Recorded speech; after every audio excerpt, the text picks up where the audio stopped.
Así que vamos a hablar de esto, un poquito de generalidades de la geriatría. Miren ustedes, esto es alarmante, ¿de acuerdo? Al 2050 se va a duplicar la población que tenemos actualmente. O sea, vamos a ser 12 billones de personas. Y eso implica que definitivamente necesitamos más gente adulta mayor, va a haber más gente adulta mayor, ¿no? Y eso es un reto al que nos tenemos que enfrentar día a día. Ustedes han nacido por acá, ¿no es cierto? Este es su quinquenio. Cuando ustedes han nacido, la expectativa de vida de ustedes no es más de 66 años alrededor del mundo, ¿de acuerdo? Alrededor del mundo, o sea, eso está sesgado mucho por África, que se mueren todavía muy temprano, ¿no? Pero alrededor del mundo la expectativa de vida es 66 años, o sea, mínimo, los que han nacido en ese quinquenio van a vivir 66 años, mínimo, ¿de acuerdo? Miren ustedes, esto es lo alarmante. La población de 80 años está creciendo 10 veces más de lo habitual cada año que pasa. No normalmente, la población general crece 3 veces y la población mayor de 60 crece por 6, pero los que más van a aumentar son los mayores de 80 años. O sea, cada vez va a haber más viejitos. Y como les decía a sus compañeros, hagan la especialidad que hagan, excepto pediatría y neonatología, todos van a ver adultos mayores. Y eso es un gran problema, de acuerdo, si no estamos preparados. Una curva de crecimiento, miren ustedes acá, los de 15 a 59 años se van a entrar en una meseta, pero los que están disminuyendo son los niños, ¿no? Yo les preguntaba a sus compañeros cuántos hijos van a tener, me dicen 1, 2, otros ninguno, ¿ya? O sea, no quieren tener hijos. Entonces, esta curva va a ir disminuyendo cada vez más y la curva de los adultos mayores va a ir creciendo, ¿no? De 60 años a más. En nuestro medio, países en vías de desarrollo, todavía el adulto mayor se considera a partir de los 60 años. En países ya desarrollados como Europa o Norteamérica, adulto mayor a partir de los 65 años, ¿de acuerdo? Supuestamente nuestro proceso de la modernización debería tener pues avance en el nivel educativo, ¿no? ¿Tenemos avance en el nivel educativo? Sí, sí tenemos. Tenemos más acceso a la tecnología, no todos, ¿de acuerdo? No todos, pero sí tenemos avance en la tecnología, la globalización. ¿Nuestro nivel de ingreso ha aumentado? Digamos que sí, ¿de acuerdo? Pero la clase pobre no ha aumentado tanto. ¿Hay mayor urbanización? Sí, pero no con todas las condiciones que se debería. Y obviamente la industrialización que nos va persiguiendo con este proceso de globalización, en teoría debería mejorar las condiciones de vida y salud de la población. En teoría, pero no siempre es así. ¿De acuerdo? Todavía cuando a ustedes les falta poquito para que vayan a hacer sus serums, cuando vayan a la parte alta para hacer su serum, van a encontrar gente que no tiene acceso a los servicios de salud porque no puede llegar. ¿De acuerdo? Miren ustedes, la tasa bruta de natalidad cómo disminuye, ¿no? Cómo disminuye. Y la tasa de mortalidad llegó un momento a tener un pico importante, pero después se ha mantenido en una meseta. ¿Por qué ya no se muere la gente? Porque hay mayor tecnología, más avances. Una es esa, ¿de acuerdo? O sea, hay mayor tecnología, ¿de acuerdo? Hay mejores métodos de diagnóstico, mejores tratamientos que se pueden hacer, entonces la gente ya no se muere. Pero hay un gran problema, está bien que la gente no se muera, pero ¿cómo queda? Queda con discapacidad, ¿de acuerdo? Entonces hemos pasado a una transición epidemiológica, hemos pasado de un momento en que hemos tenido más enfermedades infectocontagiosas a enfermedades crónico-degenerativas, ¿de acuerdo? No transmisibles, dentro de ellas hipertensión, diabetes, osteoporosis, obesidad, problemas de artrosis. Entonces, esas enfermedades no te matan, te discapacitan, ¿de acuerdo? Por eso es que la gente vive más. Antes, si ustedes se acuerdan, hace 30 años la gente se moría por problemas de insuficiencia renal debido a diabetes. Ahora no se mueren, pues, ¿qué hacemos? Los dializamos, ¿no es cierto? Nos metemos a diálisis y el paciente vive.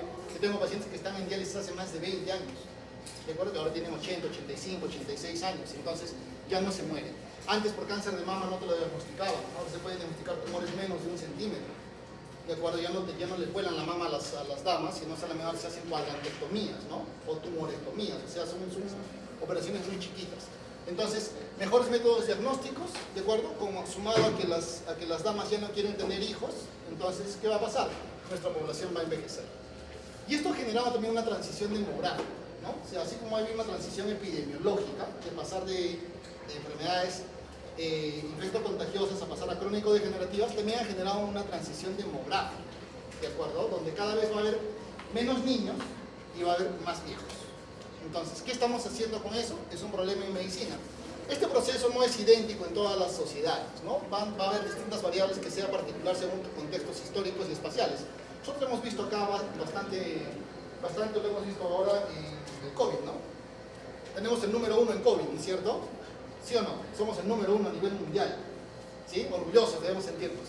claro, la tasa de mortalidad más alta por millón de habitantes. O sea, es impresionante la cantidad de gente que se ha muerto. Y esto que no se han sincerado cifras, ¿ah? Porque es un sinceramiento así a medias nada más. Entonces, si esa pandemia hubiera venido hace 20 años o 15 años, ya que hubiéramos muerto, la mitad de acá para allá no habría y de acá para acá sí estaría. Probablemente yo tampoco estaría. ¿De acuerdo? Pero ¿qué pasa? La transición, la globalización y todo eso ha hecho de que rápidamente podamos tener una vacuna. En 6 meses ya teníamos una vacuna, ¿no?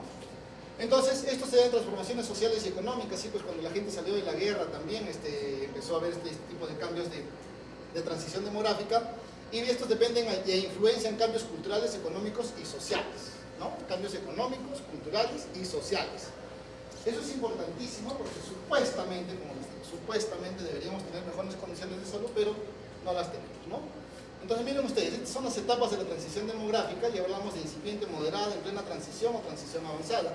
Acá la tasa de crecimiento va disminuyendo y los mayores de 60 años van aumentando, ¿no? Entonces la tasa de incipiente, una tasa de crecimiento de 2.5%, el porcentaje de adultos mayores de 60 años 5%. En esta transición ya avanzada, la tasa de crecimiento es 1% o menos, mientras que la cantidad de adultos mayores es 10% o más. Y según el último censo, ¿cuántos creen de adultos mayores tenemos en el Perú? 11%. 11%. ¿De acuerdo? O sea, ya estamos... Pero todavía, felizmente, la gente sigue teniendo hijos, ¿no? Sobre todo en las partes, pues, más alejadas del centro de los centros asistenciales, ¿no? Miren ustedes acá, el Perú se encuentra en una etapa de transición demográfica avanzada, ¿de acuerdo? Arequipa, yo trabajo en la salud, y Arequipa es la cuarta red más envejecida a nivel nacional de e-salud. Cuarta red más envejecida. Primero está la Almenara, después está el Sabogal, Piura y Arequipa. ¿De acuerdo? Después del quinto ya está Rebagliati. Entonces, tenemos muchos pacientes viejitos, ¿no? ¿Han tenido la oportunidad? ¿Quién han rotado por el Honorio? Pediatría. ¿Han ido a hospitalización? Sí, ¿no es cierto? ¿Y qué han visto? ¿Cuántos son adultos mayores? ¿Qué? ¿3, 4 adultos mayores? ¿Ah? En traumatología, son un montón de adultos mayores, ¿no es cierto? Porque son los que más se facturan. Pero si van a mi hospital, no hemos ido con alguno de ustedes, pero en mi hospital donde yo trabajo, que es en Yanahumara, de 33 camas, por lo menos 20 son adultos mayores. Entonces, imagínense ustedes la cantidad de personas que necesitan la atención de un geriatra, ¿no? Por eso es que ustedes importantes conozcan estos. Hablando ya de Arequipa, miren, tenemos una transición demográfica también avanzada, ¿de acuerdo? La tasa global de fecundidad es 2.4 y la edad en promedio en Arequipa está a 73 años. O sea, estamos en camino a que cada vez veamos más viejitos, ¿de acuerdo? Este es un gráfico interesante. Te da el crecimiento demográfico mundial, ¿de acuerdo? Y miren, a expensas de quién va a crecer la población. Países en desarrollo, como el nuestro, ¿de acuerdo? Y ese crecimiento no va acompañado de políticas de salud. Porque si hubiera acompañado de políticas de salud, ya tendríamos establecimientos diferenciados para adultos mayores. Acá en Arequipa, el único que da residencia en pediatría es el Honorio Delgado. ¿De acuerdo? Da un residente por año, no da más. Todos los demás residentes nos hemos formado en Lima. Yo me he formado en Lima, no me he formado acá. Y mientras que los países de desarrollo mantienen una población relativamente estable, ¿y esto qué les ha permitido? Les ha permitido a ellos establecer o adecuar sus servicios de salud, ¿ya? Y también concientizar a la población o a los médicos, al personal de salud, a que cada vez va a haber mayor cantidad de adultos mayores y que necesitan un trato diferenciado. ¿Y por qué? Lo vamos a ver cuando hagamos la siguiente clase. Miren ustedes cuándo nace la geriatría en el mundo. En 1946. Esta es la mamá de la geriatría, ¿no? La doctora Marjorie Warren, ¿de acuerdo? Que le dan un grupo de pacientes en Inglaterra, porque esto nace en Inglaterra, y le dicen, ya acá tiene sus pacientes, doctora, vea usted qué hace. Y le dan pues un pabellón donde había muchos pacientes adultos mayores, muchos de ellos que tenían estancias hospitalarias prolongadas, y ahí es donde ellos empiezan a ver qué cosas les hacía falta. La doctora Marjorie Warren empieza a buscar, pero ¿por qué no se van de alta, no? Si ya se curó de la neumonía, ya se curó de la infección urinaria, ¿por qué no se van de alta? Y encontró que muchos de ellos tenían condicionantes funcionales, o sea, no tenían una adecuada funcionalidad, tenían condicionantes sociales, o sea, no tenían apoyo social, y tenían condicionantes mentales, ¿de acuerdo? Entonces ahí empieza a hacer y presenta su primer trabajo y concluye, no hay duda en absoluto que estos pacientes han sido inadecuadamente cuidados en el pasado y con frecuencia continúan recibiendo una atención insuficiente y escasa. Si es que reciben alguna, es en una atmósfera que no es adecuada con la edad y su condición funcional. Miren ustedes, en el año 46, o sea, ya son hace 80 años, ¿no es cierto? Casi 80 años, 70 y pico de años, ya hablaba de funcionalidad. Entonces, los que han tratado conmigo, ¿cuál es el principio básico y fundamental de la geriatría? Mantener funcionalidad, ¿no? Lo más que se pueda, lo más que se pueda. Han aprendido por lo menos algo, ya estoy contento. ¿Ya? Entonces, las características del proceso de envejecimiento son estas. Es universal. Todo ser vivo envejece. No hay un ser vivo que no envejezca. La pregunta es, ¿cuándo empieza a envejecer el ser humano? Esa es la pregunta. A partir de... ¿A partir de 40? ¿A partir de cuánto? Después del desarrollo empieza. Después del desarrollo. ¿Qué dicen ustedes? Doctora, ¿qué dicen ustedes? 40. ¿A partir de cuándo? De la madurez. ¿Cuándo llega eso? Un poquito más, ¿no? El envejecimiento empieza, hay unos que dicen que empieza desde que nacemos envejecemos. Pero mentira, pues cuando nacemos, ¿cuántos meses de vida intrauterina tenemos? Son 9, ¿de acuerdo? Pero generalmente crecemos, vamos creciendo y lo vamos desarrollando. Entonces el envejecimiento empieza cuando el ser humano alcanza la plenitud de sus facultades físicas y mentales. ¿A qué edad ocurre eso? Entre los 35 y los 40 años, más o menos, aproximadamente. O sea, todavía tienen tiempo, yo ya empecé a envejecer. Es irreversible, una vez que empieza nadie lo detiene, ¿no? ¿Quién va a hacer cirugía plástica? Por aquí, ¿quién se anima a hacer cirugía plástica? ¿Nadie? Bueno, los que se animan a hacer cirugía plástica lo único que van a hacer es van a maquillar el envejecimiento. Van a quitar las arruguitas, el aspecto externo. Pero el aspecto interno no, va a seguir avanzando. ¿De acuerdo? Es continuo, ¿ya? Es continuo, es intrínseco, depende, cada órgano envejece de diferente manera. No todos los órganos envejecen igual. ¿De acuerdo? Y es heterogéneo. O sea, no toda la población envejece de igual manera.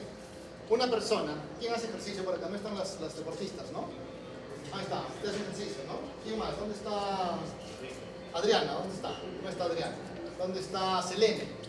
Ahí está, Selene. Sí, no lo veo pues, con bata, doctora. Ya, Selene, por ejemplo, si hace ejercicio, ya va a tener un mejor envejecimiento comparado con las personas que no hacen ejercicio, ¿no? Siempre y cuando no se refiere los pies, ¿no? Porque anda pateando no sé qué cosa.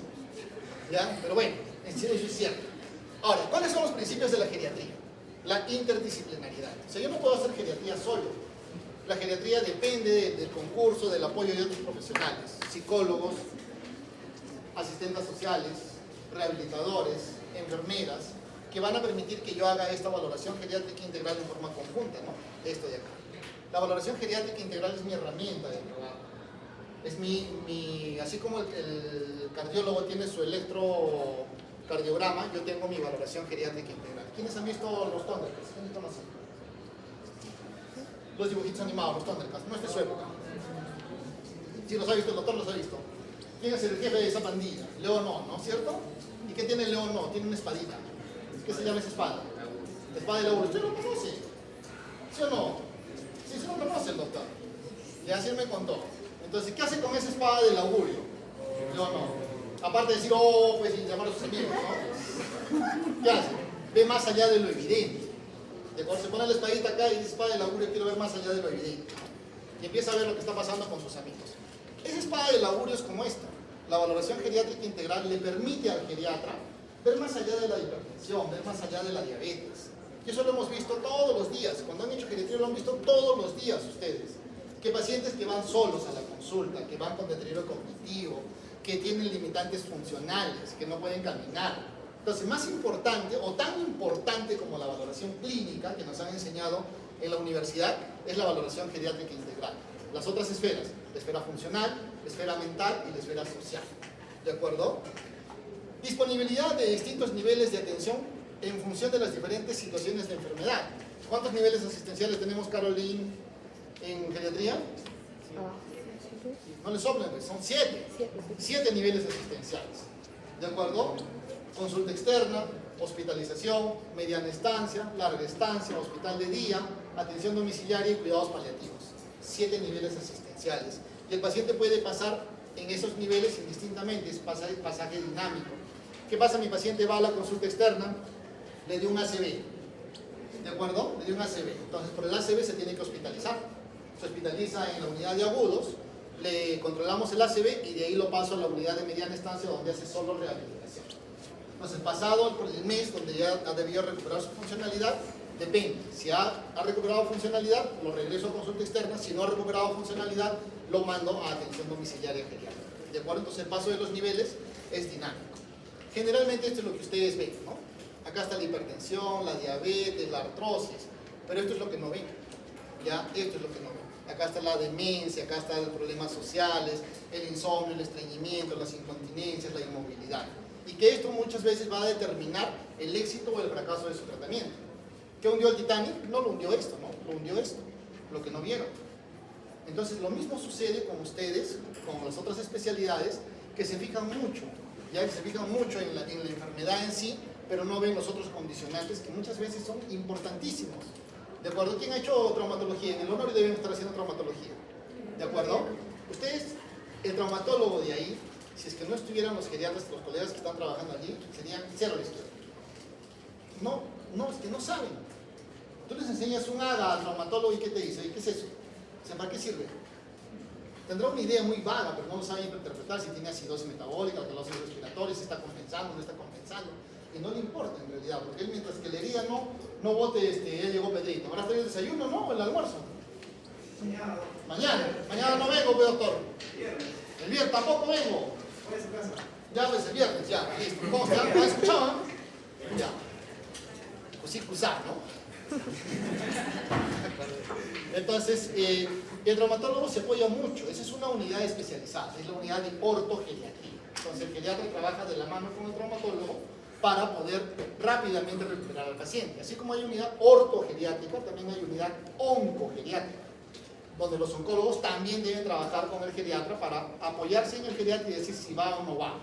En la clínica donde yo trabajo en Vallesur, es una clínica oncológica, en algunas oportunidades cuando van a iniciar algún tratamiento para el cáncer, solicitan la evaluación del geriatra para ver si es que le corresponde o no le corresponde. En geriatría hay formas atípicas de presentación de la enfermedad. No es lo mismo que un adulto mayor. Vamos a encontrar depresión sin tristeza. Si ustedes estuvieran deprimidos, lo primero que van a sentir es tristeza. O sea, me siento triste, no tengo ganas de hacer mis cosas, no quiero salir con mi enamorado, no quiero ir a la universidad, no quiero ir de juerga los fines de semana. ¿Ya? Entonces, se notan deprimidos. El adulto mayor no, el adulto mayor que empieza a caminar por diferentes especialidades. Ya porque le duele la cabeza, le duele el estómago, no tiene sueño, le duelen los huesos.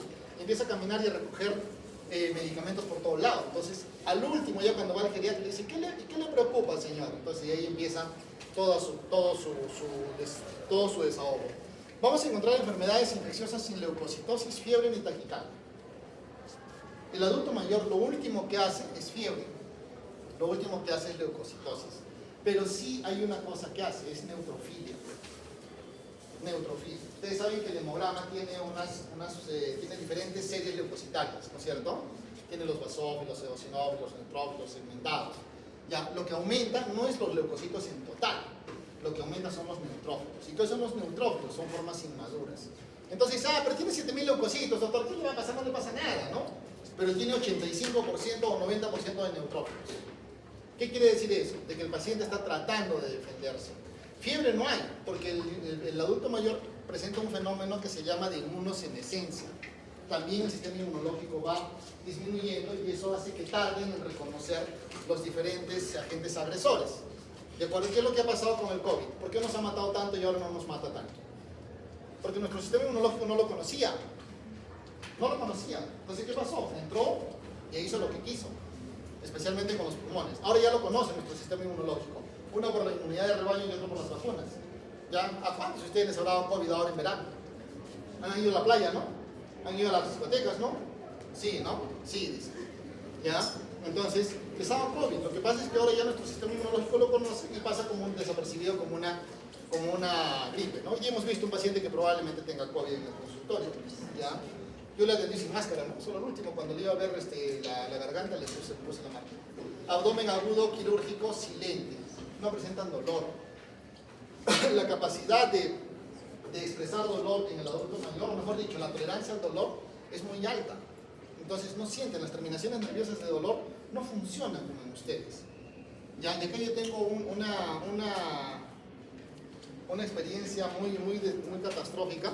Un paciente hizo una obstrucción intestinal, lo mandamos al hospital porque al hacerle tacto rectal las heces, el resto estaba vacío, entonces lo mandamos, no tenía distensión abdominal, no tenía dolor, lo mandamos. ¿Y qué pasó? El cirujano agarró y le puso solamente un enema evacuante.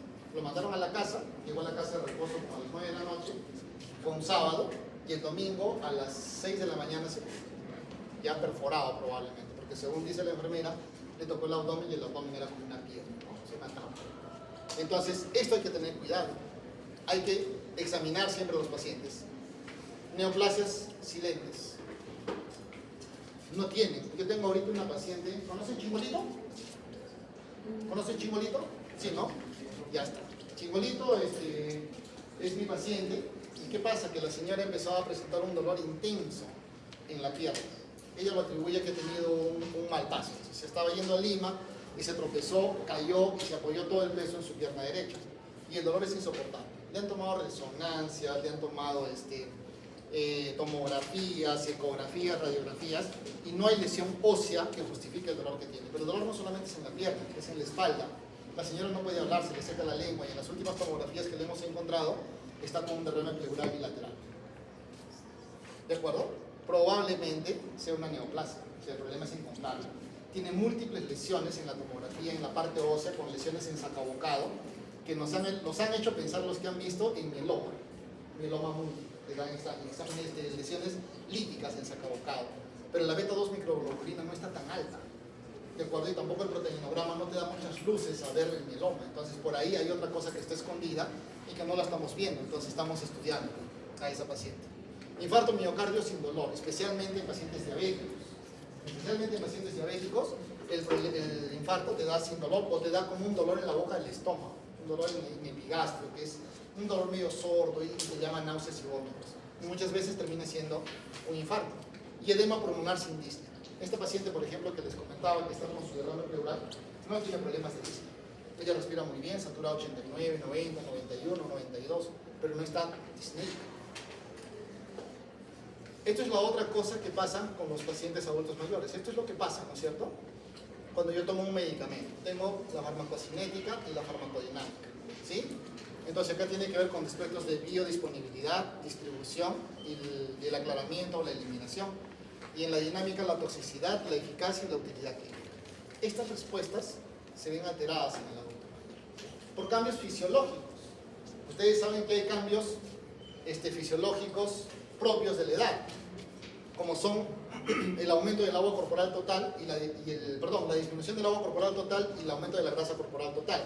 ¿Y esto qué va a hacer? Estos cambios sumados a otros hacen que tu ventana terapéutica ya cada vez sea menor y que la respuesta tóxica cada vez sea más grande. Por eso es que en geriatría, seguramente ustedes han visto que empezamos con media tableta, un cuarto de tableta, no porque seamos locos, sino porque tenemos una base fisiológica, que tenemos una menor ventana terapéutica que ir titulando la medicación. En geriatría decimos empieza lento y avanza lento como principio geriátrico. Miren ustedes acá, estos cambios fisiológicos que les mencionaba van a traer alteraciones en los dos aspectos que conversábamos, y esto ¿qué va a hacer? Que las reacciones adversas sean más frecuentes en los adultos mayores. ¿Qué pasa? ¿Aquí están los del grupo que les hice poner un captopril debajo de la lengua? Sí, ¿quiénes están? ¿Dónde están? ¿Quién fue? Usted fue, ¿no? ¿Qué les pasó? ¿Les pasó algo? Nada. No les pasó nada, ni siquiera frías se les pusieron la mano. ¿De acuerdo? Entonces se pusieron captopril debajo de la lengua. ¿Ya? Entonces no les pasó nada. Pero ¿qué pasa si yo le doy un captopril a un paciente que no es hipertenso? Le voy a producir hipotensión. ¿Por qué? Porque sus sensores, o sea, los sensores de la presión no están tan, tan activos como lo tienen ustedes, ¿no? ¿Qué más tienen? Polipatología. ¿Ustedes han visto un adulto mayor que solo tenga hipertensión arterial? ¿Ah? No hay, pues. No hay uno solo que tenga solo hipertensión arterial. Estos vienen en combo gigante agrandado, ¿no? Cuando van al cine, vienen su combo gigante agrandado. Este viene hipertenso, diabético. Además ya tiene cardiopatía coronaria. Además ya tiene problema renal, ¿no es cierto? ¿Cuántos de los pacientes que hemos visto tienen una tasa de filtración glomerular normal? Ninguno, por más que tengan creatininas normales. Entonces hay que tener cuidado con eso. ¿Y esto qué va a hacer? Esta polipatología va a llevar a un mayor consumo de medicamentos. ¿Y esto qué va a llevar? A interacciones medicamentosas. No lo sabemos todas. ¿O alguien sabe cómo interactúan los fármacos? No las sabemos todas. Entonces yo utilizo el Medscape, ¿no? Que ahí tiene un acápite que dice Interaction Checker. Entonces meto todos los medicamentos ahí y me da todas las interacciones medicamentos. Es imposible que lo podamos saber todo. Con 5 medicamentos ya tienes por lo menos 3 o 4 interacciones medicamentosas. Y los factores psicosociales, ¿no? Acá estamos. La automedicación y el incumplimiento. Muchos de los pacientes se automedican. Más peso tiene la comadre, la vecina, el farmacéutico que el propio médico. Entonces tenemos una gran cantidad de fármacos no indicados, ¿ya? ¿Qué han visto hoy día, Lorena? ¿Qué tomaban tus pacientes? Colágeno, ¿no? Colágeno tomaban los pacientes, por ejemplo, ¿no? Después no sé qué otra cosa más nos han dicho. Pero son fármacos que no tienen ninguna eficacia clínica probada. Entonces no podemos darlos. Y el incumplimiento del tratamiento, ¿no? El señor joven, ¿no? Le dieron 2 gabapentinas y ¿cuántas tomaba el señor? 1, ¿no? ¿Por qué? Porque no es muy afecto a las pastillas. Entonces, como no es muy afecto a las pastillas, se toma 1. Entonces, ¿va a mejorar? Esto obviamente va a disminuir la eficacia de la medicación que le vamos a dar. Entonces, miren todo esto, cómo va a influenciar los cambios fisiológicos del envejecimiento, va a afectar tanto la eficacia de la medicación que le vamos a dar y obviamente el efecto que nosotros queremos. Absorción, disminuye la salivación. ¿La salivación será importante? Sí, ¿no es cierto? Hasta para comer. Disminución de la motilidad esofágica. El esófago ya no se mueve como antes. Por eso es que cuando le damos nosotros acá a estos pacientes, les damos, han hecho reumatología, ¿no? Les damos antirresortivos como los fosfonatos. Cuidado, eso produce mucha epigastralgia, mucha pirosis, reflujo. Y ahí los pacientes se pueden aspirar. Disminución del vaciamiento gástrico y de la secreción ácida gástrica. Y si a esto le sumamos que el paciente toma omeprazol todos los días, ¿ustedes creen que va a poder metabolizar? Hay fármacos como el carbonato de calcio, por ejemplo, que necesita del ácido gástrico para poderse absorber mejor. Entonces, cuando yo le doy omeprazol a mi paciente más un efecto fisiológico, entonces estoy disminuyendo la absorción del omeprazol y estoy predisponiendo a mi paciente a que tenga ¿qué? Osteoporosis. De acuerdo, ya está determinado que el uso de omeprazol en pacientes adultos mayores es un factor condicionante de osteoporosis y disminuye la absorción intestinal, pues, ¿no? ¿Qué pasa con la vitamina B12? Si yo tengo una disminución de la absorción intestinal o una gastritis atrófica, entonces voy a tener una serie de problemas. En cuanto a la distribución, cambios en la composición corporal, menos porcentaje de agua, más cantidad de grasa, el tejido muscular disminuye hasta el 30%. ¿Será importante eso? Por supuesto que sí. ¿Qué pasa con la warfarina? Ustedes han visto que la warfarina, para que haga su efecto terapéutico, la warfarina se pega a proteínas, ¿no es cierto? Y la fracción libre ejerce el efecto terapéutico. ¿Sí? Sí funciona. Entonces, ¿qué pasa si yo le doy la misma cantidad de warfarina, 5 miligramos, a mi abuelito que tiene 89 años? Miren ustedes, fisiológicamente ya disminuye el 30%, voy a tener menos cantidad de proteínas. Entonces, si voy a tener menos cantidad de proteínas, voy a tener mayor cantidad de fracción libre y por ende el efecto va a ser mayor. Y como le doy el examen de acá a 3 días, entonces le tomo el INR, está en 2.5. Ah, señor, ya hemos llegado a la meta, siga con su medicación. Examen de control a un mes del INR. Van a la semana con el INR y el INR está en 8. Entonces, justamente por esto, ¿no? El agua corporal disminuye más de 15% y el incremento de la grasa 25-40% se incrementa. Esto lo veíamos en la mañana. Este incremento de la grasa no solamente produce pues alteraciones en la absorción, en la distribución de los fármacos, porque hay fármacos liposolubles, ¿no es cierto? Ya benzodiazepinas, por ejemplo, se distribuyen bien en grasa. Entonces, si voy a tener un mayor volumen de distribución, o sea, me voy a quedar corto en el efecto terapéutico, entre comillas, porque la grasa también se satura. Pero este incremento de grasa también me predispone a ¿qué, Lorena? ¿A qué me predispone el incremento de la grasa corporal total? Ya te olvidaste.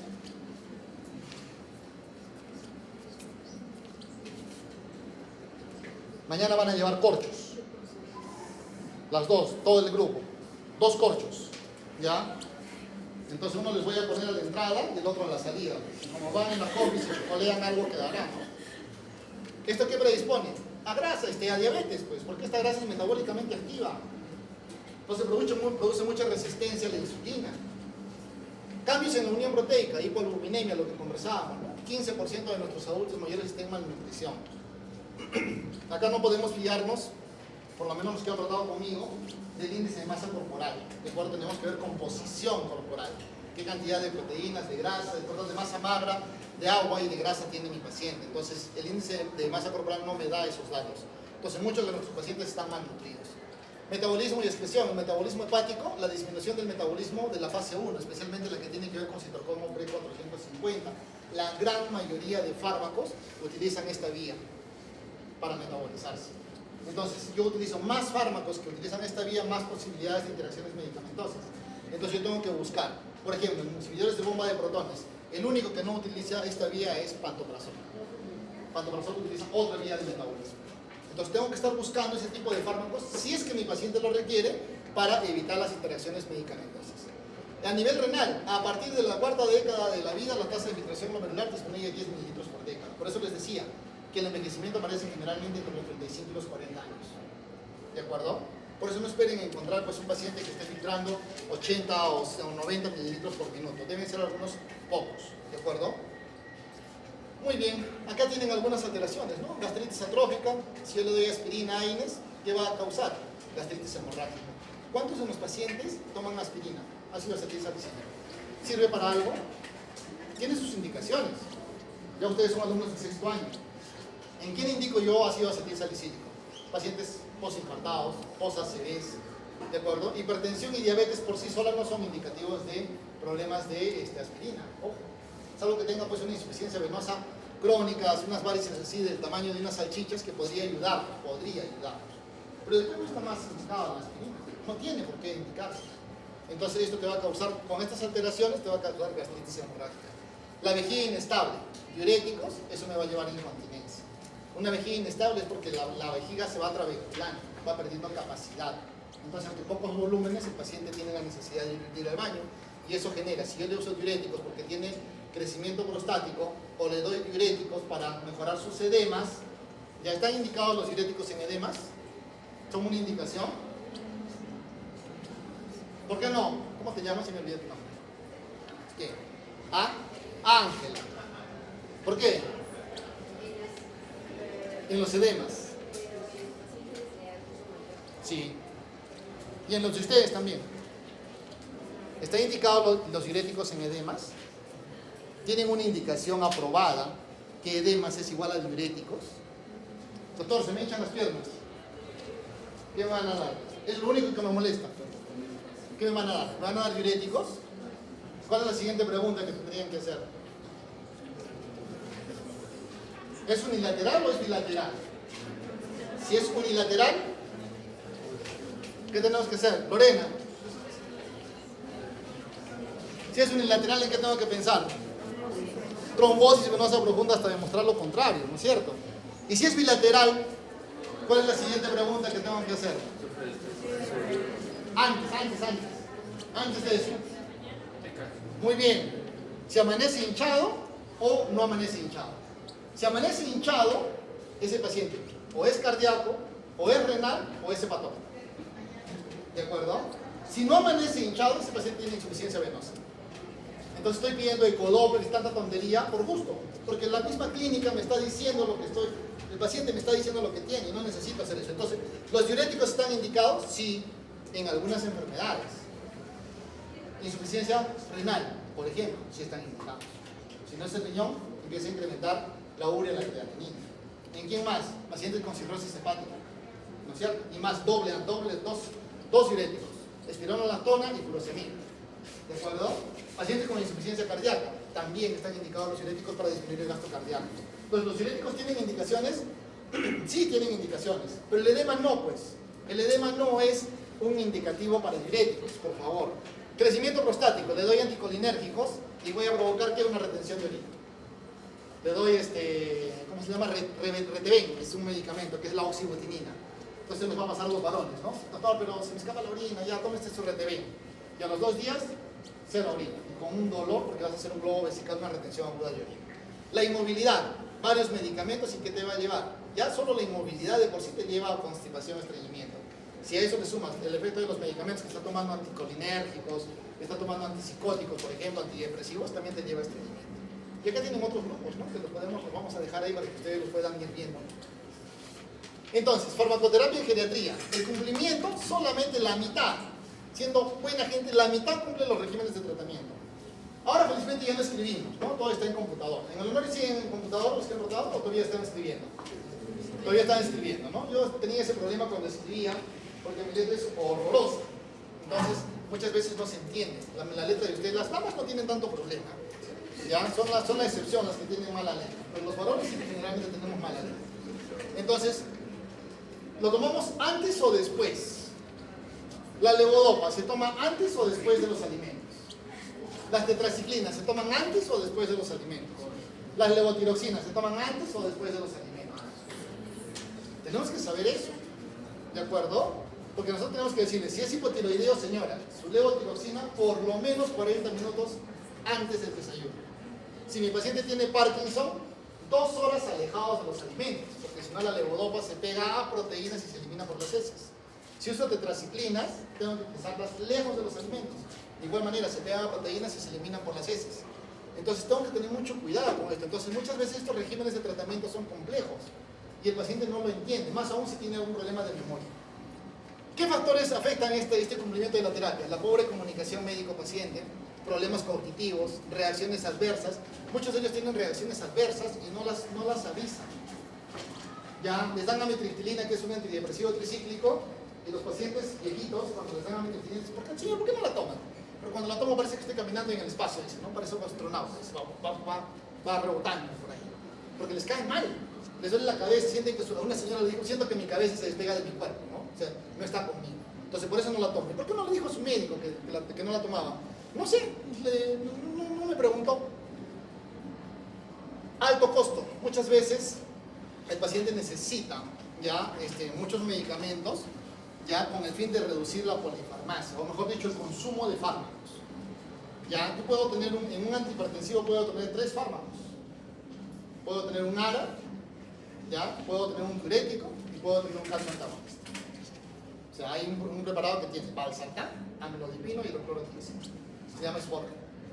¿Ya? Entonces, esas pastillas, las polipil se les llaman, que tienen varios medicamentos, son costosas. No hay. Si yo quiero tratar Parkinson, por ejemplo, hay otro medicamento que se llama Estaleo, que tiene levodopa, carbidopa y entacapuana. Entonces, no tenemos ese tipo de la suficiente cantidad económica como para poder costear eso, ¿no? Y la confusión de nombres genéricos y de marca. Lamentablemente en nuestro país, el nombre de marca está grandazo, ¿no? Y el nombre genérico está bajito, chiquitito. Entonces, yo no sé qué yo les pongo paracetamol. Y no sé qué le estarán dando en la farmacia, qué nombre será. De repente dice, pues, Edgarmol, ¿no? Y ahí está Edgarmol. Pero doctor, no me resta el paracetamol, acá no hay. Pero señor, acá bajito dice, ¿no? Pero, que no lee. Entonces, ese es uno de los grandes problemas. Esta es la famosa cascada de prescripción. Esto es lo que tenemos que evitar también. Muchas veces cuando damos un fármaco, presenta reacciones adversas. Al presentar reacciones adversas, si yo no sé que eso es una reacción adversa del fármaco, lo voy a interpretar como una nueva enfermedad. Y esta enfermedad va a hacer que yo le dé una nueva droga. Esa droga va a presentar otros eventos adversos y yo voy a ir incrementando el número de medicamentos que toman un adulto mayor. Miren ustedes acá, yo tengo un paciente con artritis, le doy antiinflamatorios no esteroideos, estos incrementan la presión arterial y esto va a llevar a que le dé medicación antihipertensiva. ¿Qué pasa con mi paciente? Hipotensión ortostática, se cae y se fractura la cadera. Como efecto secundario de un medicamento que probablemente sí lo necesite, ¿ya? Pero yo tengo que buscar alguna otra alternativa para que no suceda esto. Igual, la depresión, yo le doy antidepresivos anticolinérgicos, el paciente se estriñe y uso laxantes. Como uso laxantes, el paciente le da diarrea, igualito, le da hipotensión, el paciente se cae, se desmaya y se fractura. Y si el paciente está agitado, está irritable, pues le doy antipsicóticos, esto me provoca rigidez, va al neurólogo y le dice, no señor, usted tiene Parkinson, y le da medicamento para el Parkinson. Entonces vamos sumando medicamentos que no tienen una indicación clínica clara. Por eso yo les decía, todos tienen acá enamorado o enamorada, ¿no? La mayoría no lo tiene, según dicen ustedes, ¿no? La mayoría no lo tiene. Entonces, los que tienen, dedíquense a conocer, así como conocen a su enamorado en las buenas y en las malas, tienen que conocer su medicación, cuál es el efecto que produce, pero también tengo que conocer cuáles son los efectos secundarios que me pueden producir para conocerlo. ¿De acuerdo? Entonces, el geriatra ve a estos, ¿no? Este es mi blanco, esta es mi población que yo necesito ver. Generalmente mayores de 75 años, no a todos los adultos mayores, ¿eh?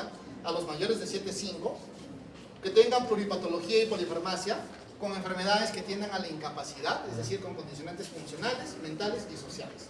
Ese es mi grupo terapéutico. Yo no pretendo ver a todos los adultos mayores, sino toda su promoción, que son 250 colegas, ¿no? 247 me dijeron la mañana, ¿no? Que a 247 tendrían que ser geriatras, solo geriatras. Es imposible. Estos son los niveles asistenciales, ¿no? Miren ustedes, el objetivo del geriatra es mantener al anciano en su comunidad, asegura una atención continua, permite la ubicación correcta, puede pasar de un nivel a otro en todo sentido, la ubicación se hace en base a las necesidades, ¿no? Estos son los niveles asistenciales. Unidad de hospitalización, agudos, mediana estancia, larga estancia. Un hospital de día donde el paciente puede hacer valoración geriátrica, cambios de sondas, tanto vesicales como nasogástricas, etcétera, etcétera. Ahí se aprovecha para hacer la valoración geriátrica. Atención en consulta externa, atención geriátrica domiciliaria y cuidados paliativos. Porque en geriatría también vemos un capítulo que se llama El buen morir. ¿De acuerdo? Entonces, 7 niveles asistenciales. ¿Ya? El paciente clásico que nosotros vemos, ¿ustedes ven House? ¿Sí? ¿Ustedes creen que House es geriatra? Es nefrólogo, creo, ¿no? Si mal no recuerdo. Pero ¿qué pasa con House? Aparecen unos síntomas y piensan en una enfermedad, ¿no es cierto? Le hacen todas las pruebas y dicen, no es esto. Aparecen otros síntomas y van buscando. Al final de cuentas, todos los síntomas aterrizan en una sola enfermedad. Ese es el paciente clásico. ¿De acuerdo? Pero es el paciente que menos van a ver ustedes. Ustedes van a ver esto. Enfermedades crónicas y múltiples, con muchos síntomas que se superponen unos a otros, con muchas enfermedades que tienen 2 o 3 síntomas adicionales, con frecuentes reagudizaciones que van a repercutir en su funcionalidad y van a dejar secuelas. Este es el paciente que vamos a ver. Todos los que hagan quirúrgicas o clínicas van a ver abuelitos. Entonces, ese es el problema que tenemos. Entonces, tenemos que estar familiarizados con esto. ¿De acuerdo? Miren las prioridades. Ya en el 94 se hizo una reunión y los geriatras tenían mayor calidad de vida, ¿basado en qué? En la funcionalidad. Para los pacientes, tener menor impedimento, que también es un sinónimo de funcionalidad. Después viene ya tratamiento médico efectivo, satisfacción del consumidor, resolución del problema, mayor salud mental. Y el paciente, calidad de vida. El impedimento, la funcionalidad lo asocia a calidad de vida, menor estrés del cuidador, mayor salud mental, mayor nivel de actividad, tratamiento médico efectivo y menor institucionalización. O sea, que el paciente no vaya a las casas de reposo. ¿De acuerdo? El geriatra está en contra de las casas de reposo, pero yo trabajo en 2, porque no hay quien más lo haga. ¿De acuerdo?